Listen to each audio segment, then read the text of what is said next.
Blog Talk Radio.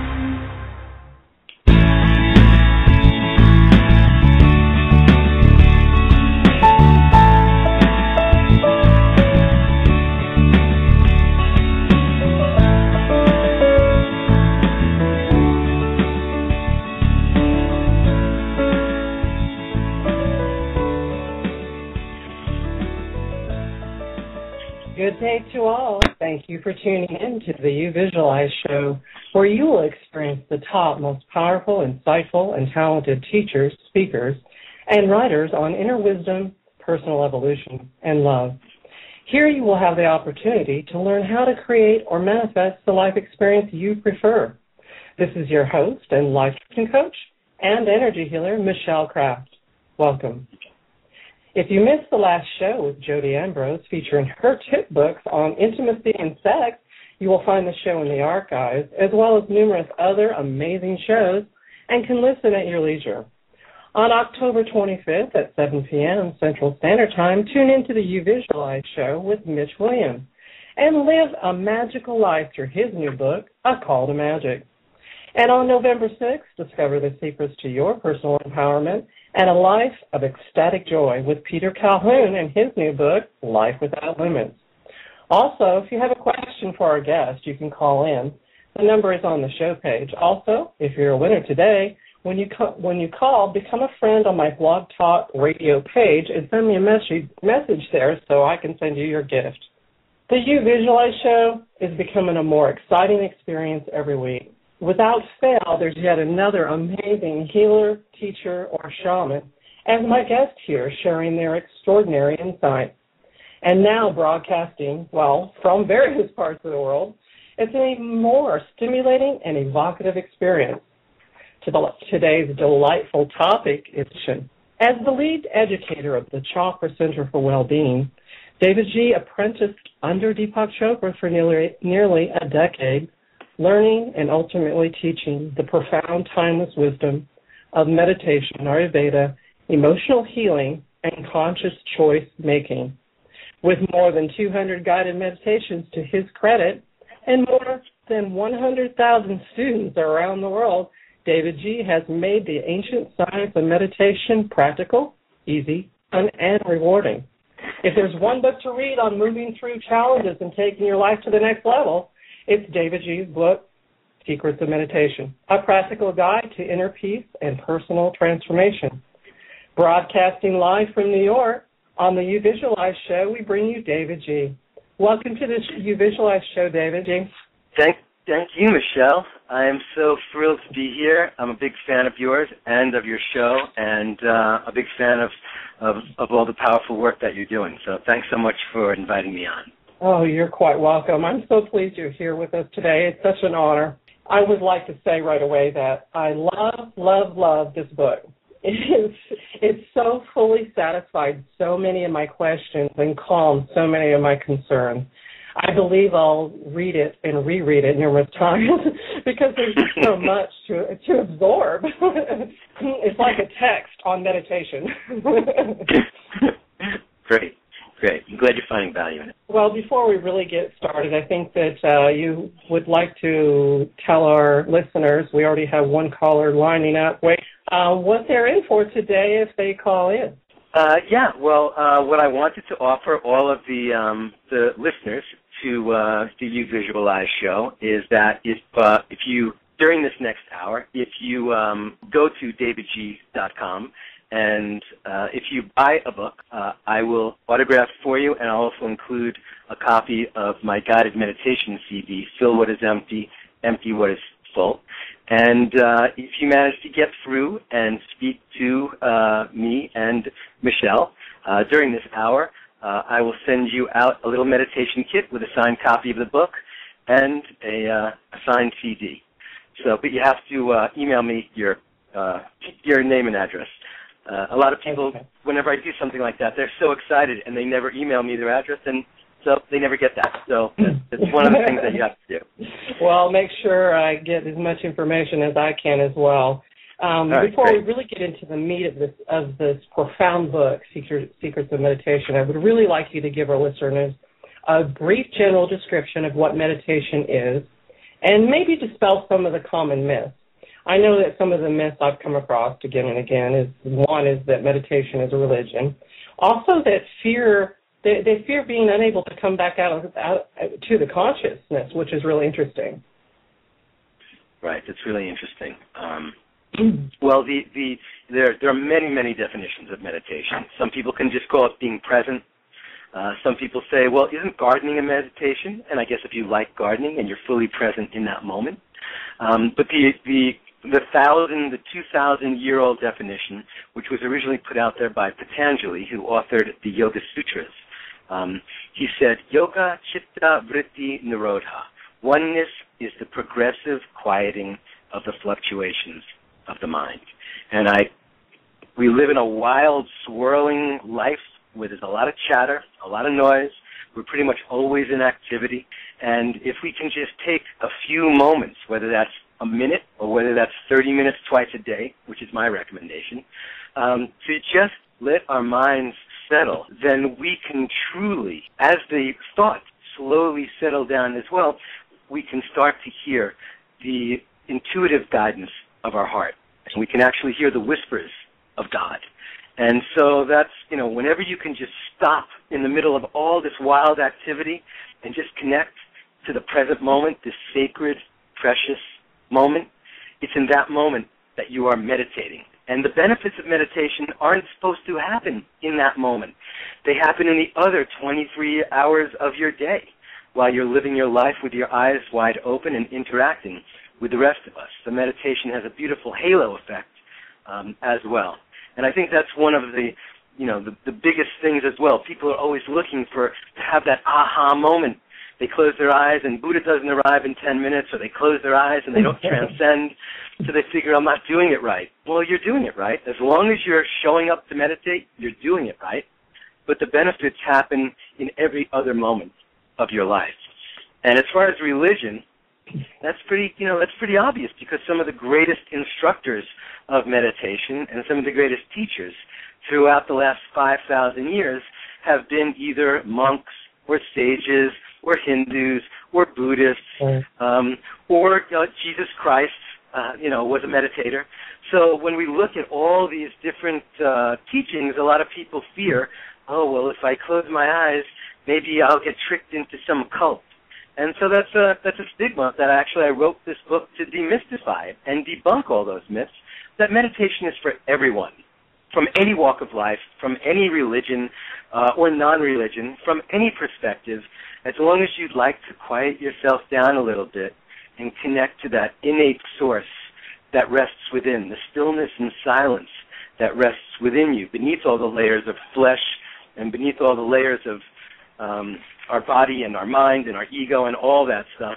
If we can just quiet to get to that space, we can truly connect to the magic and the brilliance, of who we are, our most divine self. Right.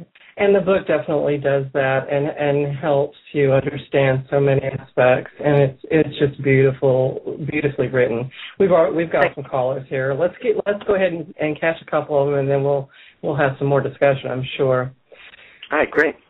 Hello, you reached the Uvisualeyes show. This is Michelle and Davidji. Hello. Hello. Welcome. Hello. Did you have a question for Davidji? I do.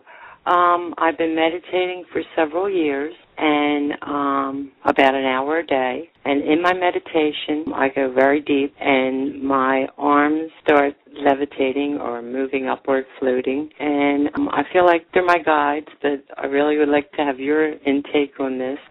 Well, first of all, congratulations. Thanks for calling up, and congratulations for having a practice. And that's beautiful that you can meditate for an hour a day. That's wonderful. So many things happen to us when we initially close our eyes and start to slow down. And we don't stop thoughts. A lot of people say, okay, the first thing you need to do is stop your thoughts. That would be insane and impossible. We have 60,000 to 80,000 thoughts a day. They're coming. We don't have to engage. I like to think of meditation as pretty much turning your personal ringer on silent. And so those calls or those texts are still pouring in, but we're in the silent mode, and we're not necessarily being touched or moved by them. A lot of physiological things start to happen as soon as we start to settle down. Our heart rate slows, our breathing slows. So many interesting aspects of our physiology slow as well. Cortisol, glucagon, adrenaline, these stress hormones, they also start to ease and suppress. And what elevates is our sex hormone, our growth hormone. We start to breathe more easily. We start to perspire less, and our immune system actually strengthens. And physiological things begin to occur. When we're in fight-flight mode, when we're in constricted mode, the blood in our body moves to our extremities and moves to the outside of our skin. And that was originally very, very helpful 5,000 years ago. It's also very, very helpful if you're in the military or if you're in law enforcement or if you're in fire or rescue, safety, because you need to have all those resources marshaled in fight-flight for a few minutes to truly be in that life-saving mode. But when we meditate, the opposite thing happens to us. And we don't go into fight-flight. We move into a state of restful awareness. And in that state of restful awareness, the blood moves away from the edges of our skin. It doesn't just go into our extremities. It actually flows more gently and more easily. The actual platelets that flow through the plasma become more fluid and easy. And what happens is you start to shed some stress. Now, you as a practiced, seasoned meditator, you're pretty much used to that. A lot of people, when they first experience it, they start to, say, what's happening to me? And that's really just releasing some stress. But a very, very common thing is you forget about your body. You actually disconnect from your physical form. And in that process, you're not even paying attention, and parts of your body aren't paying attention to the concept of gravity, and parts of your body are actually being in that one state of ease. And so it's very common sometimes for people, for their arms to just raise up, for them to get tingling sensations in their palms or in their legs, and to truly feel much greater ease in our entire physiology. So it's perfect. What you're experiencing is great, and it's really not that you should seek that, because probably you're not seeking it when you notice it. And so as long as you continue to show up every day for your practice and you approach it innocently, you'll continue to have, very, very pleasurable and pleasing experiences.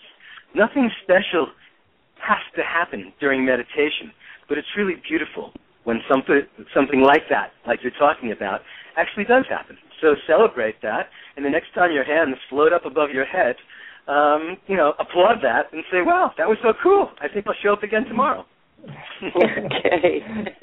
That's awesome. Thank you so much. Make sure you send us a message so that you can get the meditation package that Davidji was talking about. Okay, and where do I send that to? You can do that on my Facebook or even Davidji's Facebook or on his website. Is that correct? Okay, yes, thank absolutely. you. You can send an email to info@davidji.com. Oh, there you go. Okay, thank you. Thank you. Thank you. You're welcome. Thank you for. Meditation has really profoundly affected my life, and after our next caller, I really think that it would be beneficial to talk about the importance of having patience with the practice of meditation, because I think a lot of people give up in the beginning after not saying some huge, profound experience, that they may be expecting, and a lot of people don't relax because of that. Anyway, we have a couple more callers here. I may not have needed to say anything. Hold on just a moment. Hello, you've reached the show with Michelle Day. Hello? Hello. How are you? I'm good. Do you have a question for Davidji? Awesome. Yes, my name is George Peterson. And Hello, George. hi, I actually have attended the Journey into Healing and Seduction of Spirit, and the meditation has just been tremendous in helping me change and improve my life and the well-being of my life. I'm hoping to head back to the Chopra Center in May to get my certification in the meditation instruction. And I just had a question concerning when I'm meditating sometimes, I feel as though, I ask myself the three questions: who am I, what do I want, and how can I help? And, then I begin repeating my primordial sound meditation mantra, and I sometimes feel like sometimes I feel I've drifted into the gap, but I can't remember when I come out of that, like, I guess you could say gap, that space between my thoughts, when I feel as though when I've come out of that and I have another thought, as if I feel like sometimes before I drifted into it, I was having thoughts. Now, does it matter, or is it different if I had a thought before I went into the gap, or if I was, like, focused on my breathing while repeating my mantra? Well, first of all, sounds cool. That's number one. Number two is, again, it's showing up. And, Michelle and I will talk a little bit about this after your call. But, showing up is the most important thing. And that's when we start to see the true amazing aspects of our life. And there are thousands of different types of meditation. So all of our callers out there and our listeners, if you're thinking, what's he talking about with that primordial sound meditation? That happens to be the technique that I use a lot, and I'm certified to teach that. And at the Chopra Center, that's the main meditation technique. But whatever meditation technique you're using out there, it's valid. So don't feel that, that's why I'm not seeing God, because I was using this technique or that technique.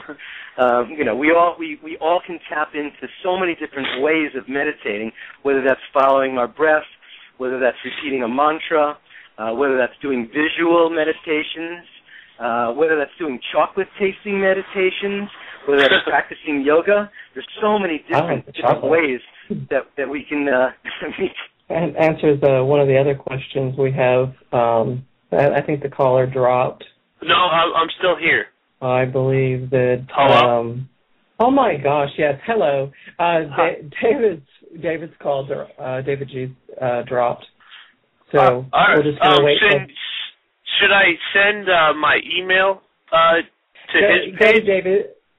Go to davidji.com and right. and mention Michelle Kraft, and he'll give you your free meditation package. All right. Thank you so much. You're quite welcome. Thank you for calling in. Yeah, no problem. Excited to hear the rest of your show. Awesome. Hold on. Is this Davidji? Yes, it is. Yes. Oh, we got you back. All our callers on the switchboard are waiting. We lost you. I suddenly said the word "the gap" and I got sent into it. Evidently. Okay, so the formal and official definition of the gap is a place of no space and it's a place of no time. So we can't really know when it is that we disconnect from all activity and move into stillness. We also can't see what's in somebody else's stillness, so you can't say, well, I was deeper than you. As of right now, we don't have the technology to see who's in a deeper state of consciousness than someone else. But we can know that during meditation, we can have a very profound experience. We can have a very powerful experience. And the beauty of the meditation experience is not really knowing when it began or when it ended. And that's so we can't say, did I just come out of the gap? You can't know you're in the gap while you're there because there's no you. At that moment, I like to say, aham brahmasmi, I am the universe. So there is no me, there is no ego to say, I was there or I am there. And it's only when we come out of that stillness that we realize, I must have been in there. But while you're in that space of stillness and silence, there is nothing. And you can say, that's while you're, if you love to garden, if you love to run, if you're having an orgasm, it's in that moment, right in that moment, that there's no past and there's no future, and there's really no self. There's just oneness. And so it's very, very common to come out of your experience and say, whoa, where was I? When did I come out? What was that? And the second you have the thought that you're in the gap, where you just came out of the gap, or any thought whatsoever, that's when you're returning back, getting a little bit more activity into you. So that stillness and silence can last for a snap of a finger, a tenth of a second, or for 10 minutes. and we don't know when it starts, and we don't know when it ends. We only know if we come out and later in the day, we're a little more compassionate, we're a little more forgiving, we're a little more open, we're a little more creative, we're intuitive. That's the power. It's in that moment that we realize, oh, you know what? 2 days ago, I guess I was in the gap because I'm really feeling great right now. Does that make sense? Exactly, because it can affect you. It has a ripple effect often for days and moments, you know. That actually, there was a question on the board, typed on the board, that I think you pretty much answered. They wanted to know how you know what the right kind of meditation is for yourself. And I think that's what you were saying, is that there are many kinds and you'll know it when you're there. Yes, and in my book, Secrets of Meditation, that's really why I wanted to write the book, so that people wouldn't say, oh, I don't have this amount of time, or I don't necessarily vibe with this type of meditation. So that's why I talk about and guide the reader through energy meditations and sound wave meditation and sensory, aroma meditations and mantra and chanting and visual meditations, because there's so many different ways some of us just access easier than, you know, just like some people are more visual and some people are more literal and some people more kinetic. And so whatever that moment is that you can connect, you know, I've really found that massage, you know, being on the other side of massage, or even really receiving powerful Reiki can be a very, very deep meditation. And, you know, it depends on where we are at a given time. I just want to, you know, put it out there. Everyone can meditate, and you just need to find your spot, your kind, your vibe, and whatever resonates with you. And then you'll practice it. And if you don't like that, move to another one. Switch until you really feel it, and then you'll know. That's awesome. You just have to get the book and read it, because it answers so many of these questions. But the enthusiasm on the switchboard is astonishing. So we're going to take another caller. Nice. You've reached the Uvisualeyes show. You're speaking with Michelle and Davidji. Who's calling? Do you have a question? Hello. Hello. Hello? Hello. Welcome. Oh, it's me. Okay. I was listening on mute.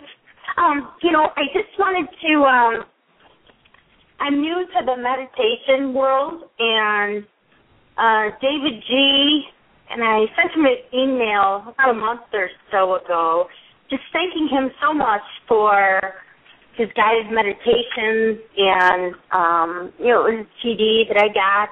It's just helped me through such a hard time in my life. And, you know, the meditation is just, for people who are new to it, I just think it's so beneficial and so, you know, fulfilling to the soul that I just wanted to share that. And it's helped me immensely through some problems that I've had in my life. And I just wanted to thank him, and I'm a novice, but I just wanted to share that. What's your name? My name is Tracy. Tracy. Well, thank you so much, Tracy. Such beautiful words, and thank you so much for sending me, you know, that email. And just so you know, we're all novices. I think we're all novices until we take our last breath, and then we go, oh, I think I've arrived. So we all have to know that it's a continuing journey for all of us. And I don't believe in spiritual hierarchy. I believe if you've been meditating for 30 years, but you're very, very constricted, you're probably not as enlightened as someone who's never meditated, but who's kind and loving. So, you know, it's a journey for all of us. It's an unfolding for all of us. And I'm so happy that you found value in those guided meditations, because we're all going to, you know, life is filled with peaks and valleys, and we can have any kind of tool to just help us through to get to the other side. That's a beautiful process. Well, absolutely. I know it provides me with so much value, and I can't thank you enough for it. I just, you know, I can't even express. I wake up in the morning or before I go to sleep at night, and I listen to your meditations, and it just helps me so much to get focused and kind of a restart and gratefulness and thankfulness. I just appreciate it. And I want to thank you and encourage anybody out there that's new to this to, really indulge in it, because it's been a great help to me. And thank you. That's why I'm calling, to thank you. Well, that's beautiful. Thank you for calling. Don't forget to email davidji.com to get your gifts. Yeah, thank you so much, Tracy. Keep it real out there. Well, thanks. Have a great night. Yeah, you too. Thank you. You've got some great callers on your show, Michelle. Listen, well, I think that actually asked a question that's on the switchboard. How long does it take after you begin meditating? Will you begin to feel the effects in your life in positive ways? Well, one of the beautiful things about meditation is no equipment necessary. So you can just use breath meditation. We could just do it right now. We can just breathe for a moment. If everyone closes their eyes, unless you're driving, of course, and takes a long, slow, deep breath in through your nose, just say the count of 4. Just slowly breathe in, slowly, until it moves down into your chest, down into your belly, and starts to fill your belly. And then if you can hold that in your belly just for 4 seconds, just to the count of 1, 2, 3, 4, and then slowly let that out. Slowly, and watch it come out of your belly, up your chest, into your throat, out of your nostril again to the count of 4, slowly, and then hold that out for 4 seconds as well. Just let it stay out. And so that was about, and now you can just gently open your eyes and come back and just start to breathe normally. That was 16 seconds. So if you can do that 4 times, that would be about 1 minute and 4 seconds. And you'll start to feel just the fact that in that 16 seconds, you weren't thinking about anything that just happened today, and you weren't thinking about anything that was about to unfold. You were truly present in that moment. So if you can just do that right now, you'll start to feel that later in your day. So with a minute, and ideally I'd say, we can all do 5 minutes of something along those lines. Just putting our attention, turn your phone off for 5 minutes, or as soon as you wake up, just connect to that. And you'll start to feel the results in that same day. There's a couple of physiological things that will start to happen right away, and you'll start to slow your breath, start to slow your heart rate, but you'll also really start to impact the stress hormones. And so the next time a crisis occurs, rather than you being a crisis meditator, because that's what most people are, they have a crisis in their life and suddenly it's like people finding God. They find meditation and they're like, it's not working, it's not solving my issue. But if we can just introduce meditation into our day on a regular basis, when that crisis does indeed pop up, we'll say, whoa, you know what? I'm looking at it with different eyes right now. And maybe I can find another way to address it or another way to view it. And it'll just have different impact, less of a stressed out impact on our lives. So I believe within your first meditation, you will start to feel the benefits. And with each day that you continue to layer that process in, your life will continue to blossom and bloom, and you'll start to move through life with greater grace and greater ease. And Michelle, you're the poster girl for that. Yeah. I was reading your newsletter, your fourth quarter newsletter, and wow, what an 18 months you have had. So many interesting unfoldings in your life that other people who weren't meditating might say, oh, that was a curse, or that was devastating, or that was horrible. And you have used all these challenges in your life to step up and become the owner of your life rather than the victim.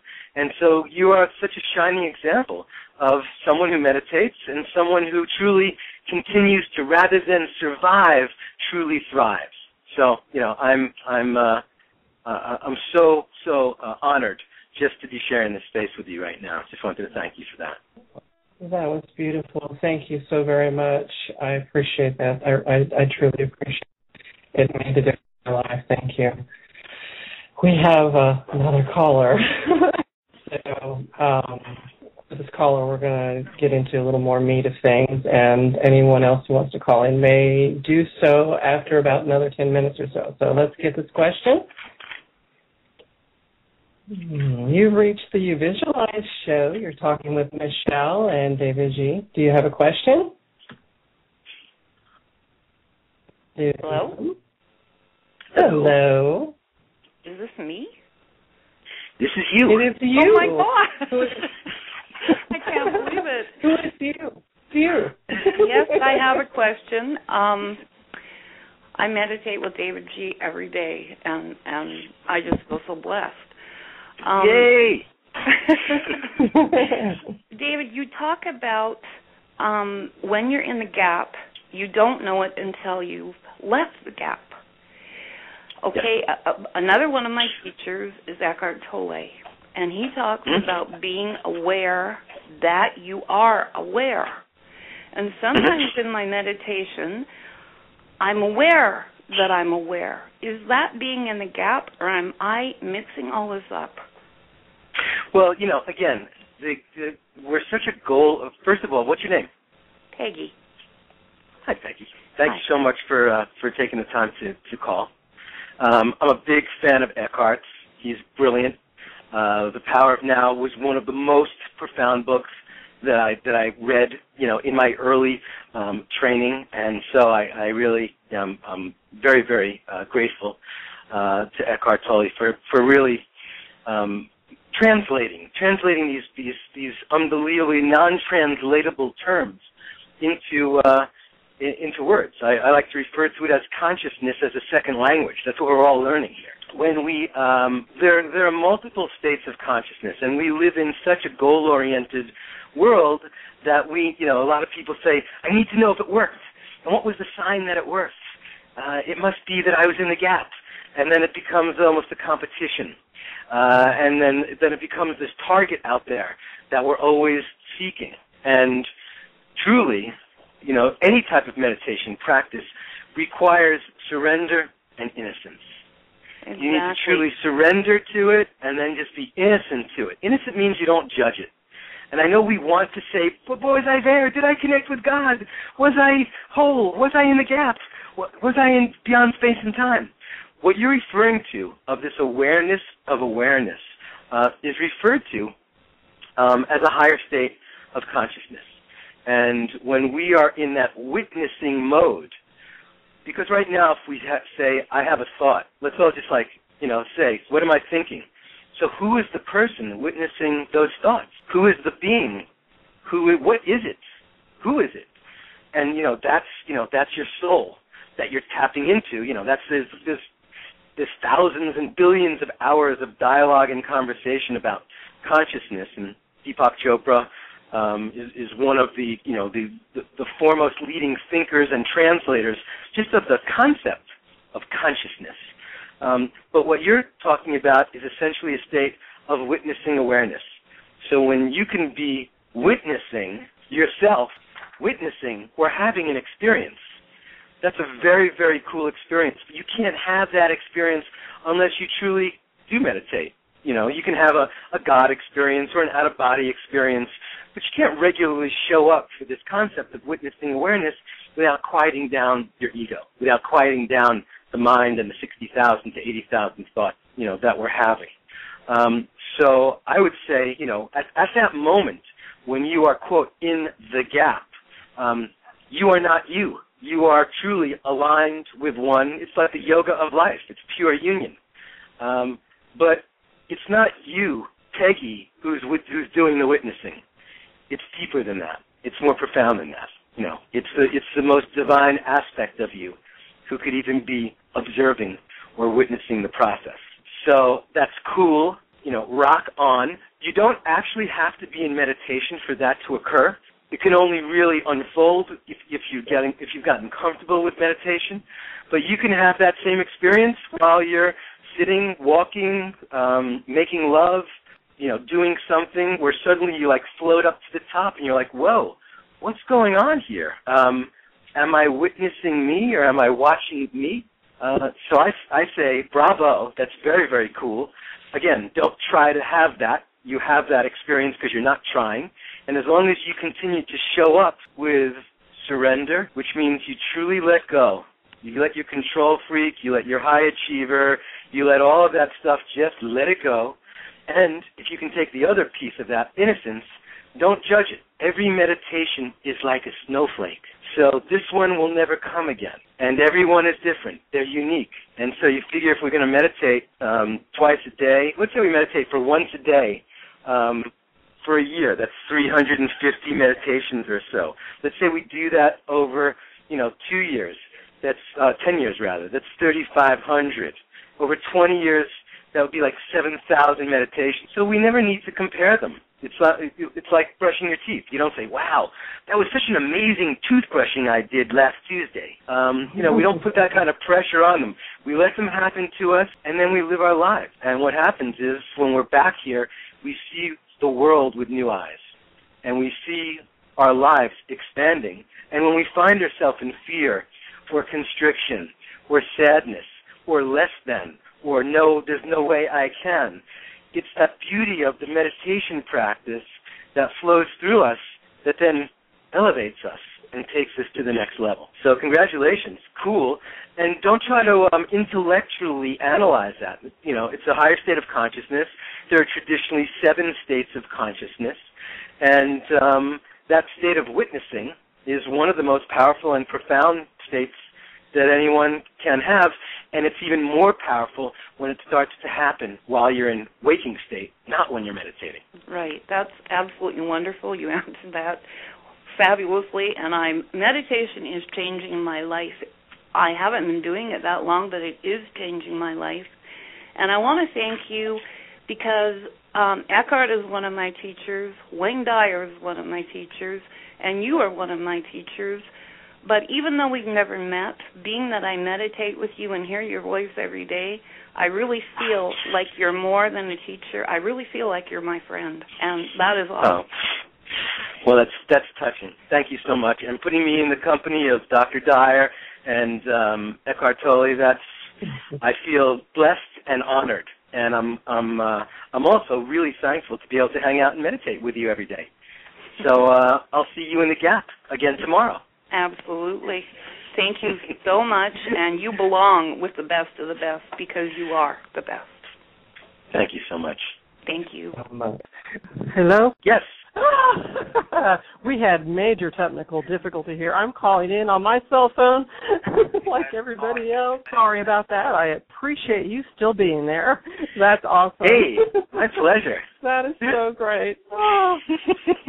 Testing the value of my meditation as I calmly tried to figure this technical difficulty out and then just grabbed my cell phone. All right. Perfect. Well, you're coming in loud and clear.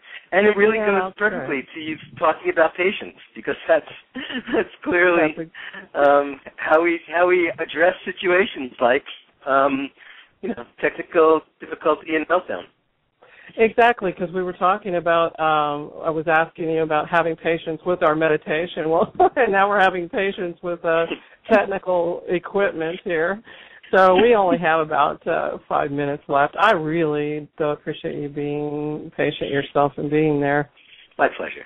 Well, one of the things that I wanted to say from your book is that I have a mantra that I have been using, a seed sound that was given to me by my teacher, and as well as the first 11 sutras. I have not received the continuing sutras, and that's the practice that I have been doing for quite some time.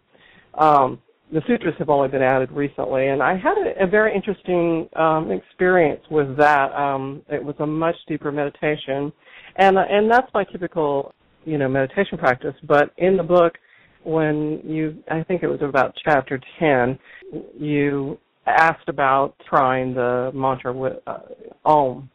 And so I gave it a shot for the first time, really, seriously. And I noticed that it was a much lighter type of meditation for me, because with my own, I mean lighter in the sense that maybe it's just different sensations, as far as it wasn't as hard for me to come out of the meditation, which is what I've experienced. And I wanted to ask about that. I take, quite a bit of time to come out. Well, that re-entry process is very, very important, because if you really do quiet down, And not just quieting your physical body down, but really quieting your mind down to a zone or to a space that it has not quieted to. I mean, think about it. We came out of the womb, and from that moment, we've been going, in activity, except when we're sleeping. And even when we're sleeping, there's a lot of activity in that. And when we're deep in sleep, that's really dullness. It's not awareness like we have in meditation. So important that we take a few minutes, and that's why I like to om at the end of my practice, even if I'm sitting alone. Just it sort of marks, it allows me to say, okay, the meditation is over, and now I'm just going to sit. We do that in yoga, right? Every yoga class ends with shavasana, and so we need that same type of shavasana in our meditation to slowly allow us to re-enter, allow the mind to wake up, allow our soul to suddenly say, okay, I'm going back into that body now, I'm going back into the ego, and now everything merges. But Om, you figure people have been meditating on the concept and on the vibration of Om for more than, 7,000 years. So it's going to, so it's a vibration that's occurring right now. We just can't hear it. But when you meditate, you are tapping into that. Om contains every vibration that's ever existed. Well, I think I'll try that towards the end, like you said at the end. I think that will work really well. And I would love to go on and on. I think I'm going to have you back, especially since we got cut off. This is my pleasure. And I'd love to have you back on. And as I close the show, I invite you to visit Davidji's website at davidji.com. That is spelled DAVIDJI.com. You can order Davidji's book, Secrets of Meditation, straight from his website, from Amazon and Hay House, I believe. Is that correct? That's correct. Okay. That's correct. And I want you to know I was truly inspired by Secrets of Meditation, and I highly recommend it to anyone who would like to eliminate their fear and promote more inner peace. Your previous notions and judgments about meditation will shift, and you will forever appreciate yourself for owning a copy of Secrets of Meditation. It will certainly be a part of my spiritual regimen for a long time. Davidji, your brilliant and intuitive guidance on meditation is both profound and highly appreciated. Thank you so much for sharing them with us and being here today. Thank you so much, Michelle, and thank you so much for inviting me on and for sharing and for creating this community, this beautiful community of the Uvisualeyes show that really connects so many people from all over the world. And it'd be my pleasure to come back on your show in the future. Namaste. Namaste.